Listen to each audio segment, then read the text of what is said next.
Hello guys, welcome to my YouTube channel. And today, tuturuan ko kayo kung paano magpalit ng car socket plug connector. So nabili ko to sa online shop at hindi tataas ng 50 pesos. Kaya wag na natin patagalin pa. Let's go!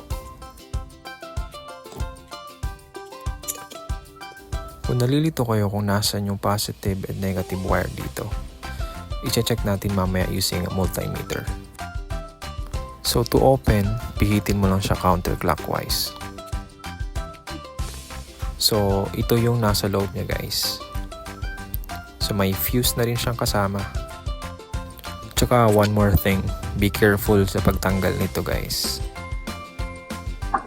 Kaya it's always recommended to use safety gears. Gagawin nyo to. Dito nakalagay yung fuse niya. So makikita natin meron siyang 8 amp fuse. Ngayon, i-connect na natin siya guys. But first, dapat nating i-desolder muna yung mga dating terminals. Tsaka be careful dito guys. Wag na wag nyong lalangkapin ang usok nito. So dapat always meron kayong soldering exhaust. Ito palang car socket plug connector na pinapalitan natin guys ay galing sa digital tire inflator na nabili ko lang din sa online shop. At ngayon, itetest na natin ang mga wires kung saan yung positive and negative using a multimeter. So, itong wire na to ay negative. At itong wire naman is the positive. Hindi na tayo magsosoldering dito. Nirekta ko na agad guys. At yan nakikita nyo. Tuturuan ko kayo guys kung paano i-assemble yung fuse sa socket na to. Hihilain mo to hanggang sa makapasok yung fuse. Tsaka yung tip. Normal talaga to guys, kaya always use safety gears. Yun. So, buuin na natin ulit.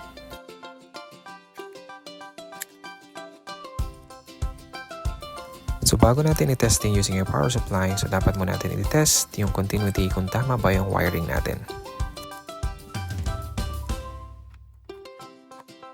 Okay ang positive. Okay din ang negative. All goods na siya guys. At ngayon, i-assemble na natin ulit for testing. So ito yung dating plug connector. So itetest ko siya using 14 volts and 5 amps. But let me remind you guys that electricity is dangerous. So always be aware of electrical safety precautions.